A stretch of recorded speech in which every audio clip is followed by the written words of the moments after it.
तो पार्ट 4 की शुरुआत वहीं से होती है जहाँ पिछला एपिसोड खत्म हुआ था। शिंची और मिनोई दोनों को ही डाउट हो गया था हॉस्पिटल के डायरेक्टर पर, इसलिए दोनों ही अपनी अपनी इन्वेस्टिगेशन करने लग जाते हैं, जिससे शिंची को पता चल जाता है कि वोटिंग में गड़बड़ी हुई थी और हाल ही में हॉस्पिटल के डायरेक्टर ने 12 मिलियन में घर खरीदा है, जिससे शिंची का सच यकीन में बदल जाता है। तो एविडेंस के लिए वो खुद उसके पीछे पड़ जाता है। वहीं डायरेक्टर के पीछे पीछे मिनोई भी एक क्लोथ स्टोर में पहुंच जाती है, जहाँ डायरेक्टर के चेंजिंग रूम के बाहर वो कान लगाकर सुनने लग जाती है, जहाँ पर वो फोन पे चिरंग से ही बात कर रहा था। लेकिन तभी डायरेक्टर दरवाजा खोलने लगता है, पर उसके देखने से पहले ही शिंची उसे साइड वाले चेंजिंग रूम में खींच लेता है, जिससे मिनोई के लिपस्टिक का निशान उसके शर्ट पर रह जाता है। अब मिनोई इसे देखकर हैरान थी, मगर शिंची उसे अभी डायरेक्टर पर फोकस करने के लिए कहता है, जिसके बाहर जाने के बाद ये दोनों भी बाहर आते हैं। अब वो नई शर्ट थी जिस पर लिपस्टिक का निशान आ गया था, इसीलिए वहाँ के स्टाफ तो शिंची को पे करने के लिए कहते हैं। शिंची कहता है कि ये मैडम ने किया है तो पैसे भी इन्हें पे करना होगा। अब इससे मिनोई को तो बहुत ही ऑकवर्ड लगता है, इसीलिए वो तो शर्ट के हर कलर का एक एक पीस पैक करने के लिए कह देती है। इधर शामू चंद को देखने के लिए हॉस्पिटल आती है, जहाँ पर चंद तो दूसरे पेशेंट्स की एक्सरसाइज करा रहा था। अब शामू तो उसे बस देखते ही रह जाती है। इधर शिंची और मिनोई अपने अपने इन्वेस्टिगेशन के बारे में एक दूसरे से शेयर करते हैं। फिर मिनोई आइडिया देती है कि क्यों ना हम साथ में काम करें और इस घोटाले का भांडा फोड़े। अब पहले तो शिंची बहुत ही नखरे कर रहा था, पर मिनोई अपनी बातों से उसे मना ही लेती है। इसके बाद उनके प्लान के हिसाब से मिनोई डायरेक्टर की वाइफ को कैफे बुलाती है बात करने के लिए, फिर उसे अपनी चिकनी चुपड़ी बातों में उलझाए रखती है। तभी वहाँ पर शिंची भी लिन को लेकर पहुंच जाता है, जिनका अंदर वीआईपी टेबल बुक था। मगर लिन तो डायरेक्टर की वाइफ को मिनोई के साथ देखकर परेशान होती है कि कहीं मिनोई उनसे उनकी डील के बारे में उगलवा ना ले।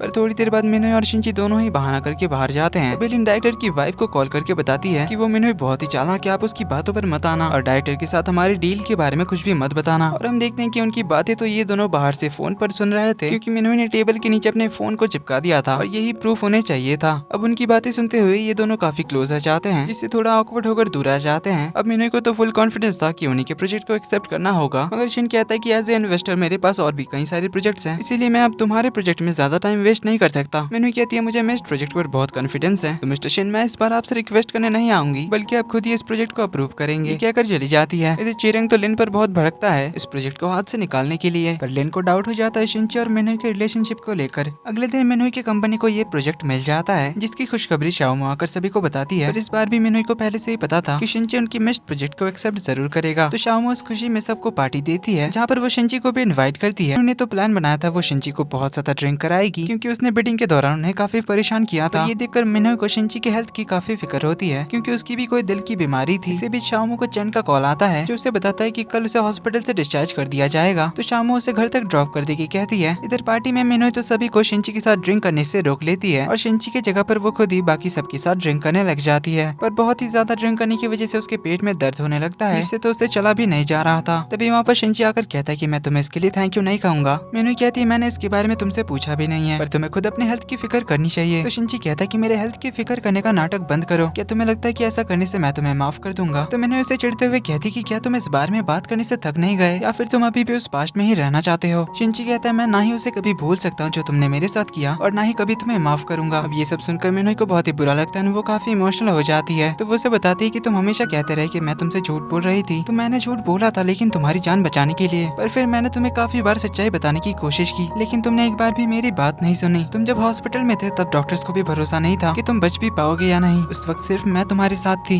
हर दिन आकर तुमसे बात करती थी, सुतियान की डायरी पढ़कर सुनाती थी तुम्हें, क्योंकि मैं बस चाहती थी कि तुम ठीक हो जाओ, जबकि मुझे पता था कि तुम होश में आने पर भी मुझसे नफरत ही करोगे, लेकिन मैं तुम्हें उस कंडीशन में नहीं देख पा रही थी, इसलिए मैं बस एक ही उम्मीद कर रही थी कि तुम बस ठीक हो जाओ। तो शिंची पूछता है कि जब मुझे होश आया था तब तो तुम वहाँ पर नहीं थी, तो मैंने कहती कि तुमने तो मुझे कहा था कि तुम कभी भी मेरा चेहरा नहीं देखना चाहते थे, इसलिए मैं वहाँ से चली गई थी। फिर काफी इमोशनल होकर शिंची के पास आकर कहती है क्या तुम्हें कभी भी फील नहीं हुआ कि तुम्हारे लिए मेरी फीलिंग्स जेन्युइन थी कि नहीं। कहते हुए वो उसके कंधे पर सर रख कर रोने लग जाती है। तभी वहाँ पर शामू आ जाती है, तो शिंची उसे घर ले जाने के लिए कह देता है, पर इधर शिंची को मिनोई की बातें याद करके नींद नहीं आ रही थी। अगले दिन मिनोई शिंची के सामने जाना नहीं चाहती थी, इसीलिए वो शामू को मिस्ट प्रोजेक्ट का हेड बना देती है। देन शामू चंद से मिलने जाती है, जहाँ हॉस्पिटल से उसका डिस्चार्ज कराने के बाद उसे उसके घर तक पहुँचाने के लिए आती है, जहाँ कर उसे चंद के बारे में काफी सारी बातें पता चलती है कि वो एक ऑर्फन है, लेकिन उसकी एक बहन थी जिससे वो बचपन में ही बिछड़ गया था, जिसके बारे में उसे 2 साल पहले ही पता चला था, पर उसकी भी डेथ हो चुकी है, इसीलिए अब उसका दुनिया में कोई नहीं है। तो यहीं से इन दोनों की दोस्ती की शुरुआत होती है। तो शामू उसे कहती है कि अगर उसे कभी भी किसी हेल्प की जरूरत पड़े तो उसे बता सकता है। जिसके बाद वो शिंची के साथ मीटिंग में चली जाती है, जहाँ पर मिनोई को ना देखकर शिंची सॉफ्टवेयर अपडेट का स्टेटस और मिस्ड फंक्शन टेस्ट रिपोर्ट का बहाना देकर मिनोई को यहाँ पर बुलवाता है, क्योंकि शामू और बाकी टीम मेंबर्स को इसके बारे में पता नहीं था। तो मिनोई जल्दी से आ जाती है, जहाँ वो शिंची से कहती है कि हमारे बीच तो ऐसी कोई बात हुई ही नहीं थी। तो शिंची बहाना मारते हुए कहता है कि अच्छा ये शायद मेरे कोई दूसरे प्रोजेक्ट का होगा, वो भी मैं बहुत सारे प्रोजेक्ट में काम कर रहा हूँ ना, इसीलिए शायद थोड़ा कंफ्यूजन हो गया था। पर अब जब तुम आ ही गई हो तो मीटिंग भी कर लेते हैं। लेकिन तभी मिनोई को डॉक्टर जो का कॉल आता है जो उसे चुआन की वजह से हॉस्पिटल आने के लिए कहता है। तो मिनोई शिंची से कहती है कि उसे अभी अर्जेंटली हॉस्पिटल जाना होगा, तो मीटिंग उसके टीममेट संभाल लेगी। तो शिंची उसे जाने का परमिशन दे देता है, जहाँ पर वो जाकर देखती है कि चुआन अपना हार्ट मॉनिटरिंग डिवाइस नहीं लगा रहा था, क्योंकि इसकी वजह से दूसरे बच्चे उसके साथ नहीं खेल रहे थे, इवन उसे झूठा और मॉन्स्टर भी कह रहे थे, और किंडरगार्टन में बच्चे तो उस पर हंस भी रहे थे। अब डॉक्टर जो तो उसे आयरन मैन का बहाना करके पहनाने जाता है, और चुआन कुछ ज्यादा ही मैच्योर था कि ऐसे बचकाने बहाने मत बनाइए, सारे बच्चे मुझ पर फिर भी हंसेंगे। तो मिनोई उसे कहती कि अगर वो इसे लगा लेगा तो वो उसे किंडरगार्टन नहीं भेजेगी और वो लोग हॉस्पिटल में ही रहेंगे। इसके लिए चुआन मान जाता है। वहीं तेरा असिस्टेंट शिंची को सजेशन देता है कि आपको एक बार मिस मिन के बेटे को देखने के लिए जाना चाहिए। तो शिंची भी इसके लिए मान जाता है और उसे कुछ फ्रूट्स लाने के लिए कहता है, जिन्हें लेकर वो हॉस्पिटल आता है, जहाँ पर वो चुआन को एक जगह साइड बैठा हुआ देखता है। तो वो उससे बात करने आता है। तो चुआन उसे देखकर ब्यूटीफुल डैड कहकर बुलाता है, पर फिर कहता है कि मुझे तो ये नहीं कहना चाहिए था, क्योंकि आपने पिछली बार मेरी मम्मा को बुली किया था। तो शिंची उसके लिए माफी मांगता है और चुआन उसे माफ कर देता है। उसके सैड होने का रीजन पूछने पर चुआन उसे सब कुछ बता देता है। अब उसकी बातें सुन शिंची को अपना बचपन याद आता है, जब उसके साथ भी ऐसा ही होता था, क्योंकि उसे भी बचपन से ही हार्ट डिजीज थी। तो शिंची उसके हार्ट मॉनिटरिंग डिवाइस को आयरन मैन के हार्ट वाले डिजाइन की तरह बना देता है, जिसे देखकर चुआन तो बहुत ही ज्यादा खुश हो जाता है। तो वो खुश होकर शिंची से कहता है कि क्या आप सच में मेरे डैड नहीं बन सकते, क्योंकि अगर आप मेरे डैड बन जाते तो मम्मा को इतने मेहनत का काम नहीं करना पड़ेगा। तो शिंची पूछता है कि क्या सच में तुम्हारी मॉम के लिए तुम्हारे डैड ढूंढना इतना मुश्किल हो रहा है, क्या इतने सालों में उनका कोई बॉयफ्रेंड नहीं है। चुआन कहता है नहीं, तो